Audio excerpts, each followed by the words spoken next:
বলবো? তুই আর কি বলবি? ম্যাডাম আমার ভুল হয়েছে, আমি ইচ্ছে করে করিনি, এই সেই এগুলাই তো বলবি, তাই না? তোদের মতো ছোট লোকদের বাহানা আমার খুব ভালো করে জানা আছে।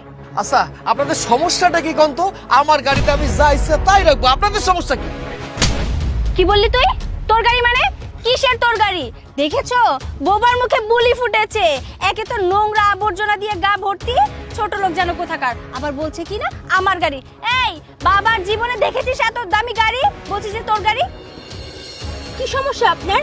আপনি চিনেন অনেকে, না চিনে জানেন আপনি ওনার গায়ে হাত তুলছেন কি করে? এত ভাবাভাবির কিছু নেই, এসব ছোট লোকদের ভেবে আবার কথা বলতে হবে নাকি? ড্রেস আপের কি অবস্থা, নোংরা আবর্জনায় ভর্তি, কোত্থেকে উঠে এসেছে আল্লাহ মাহবুব জানে, ডাস্টবিন থেকে উঠে এসেছে। এর সাথে আবার কি বুঝে শুনে কথা বলতে হবে আবার? হ্যাঁ কি আপনি কার সাথে কথা বলছেন? আপনার কি বিন্দু পরিমাণ ধারণা আছে? কে আবার হবে?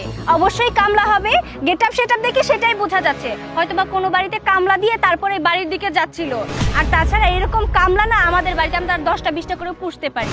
আর আমাদের এইদিকে প্রজেক্টের কাজ চলছে, হয়তোবা সেখানেও কামলা দিচ্ছে। কি বলো? একদম ঠিক বলেছো তুমি। আপনি যে গাড়িটা আপনার বলছেন, একবার আপনি কি দেখেছেন যে গাড়িটা আপনার কিনা? আমার জানতে হবে না, আমার গাড়ি অবশ্যই আমি চিনবো। আমি না চিনে কি আপনি চিনবেন নাকি? অদ্ভুত কথাবার্তা, এটা আমারই গাড়ি। ও আচ্ছা, কষ্ট করে না নিজের গাড়িটার দিকে একটু তাকিয়ে দেখবেন যে গাড়িটা আপনার কিনা। দেখার কি আছে বলো তো? হ্যাঁ দেখলাম। এই যে এই গাড়িটা আপনাদের না, এই গাড়িটা আমার। কি এবার বিশ্বাস হলো তো? কথাবার্তা বলতে গেলে না একটু সাবধানে বলতে হয়। বলছি দেখেন পিছনের দিকে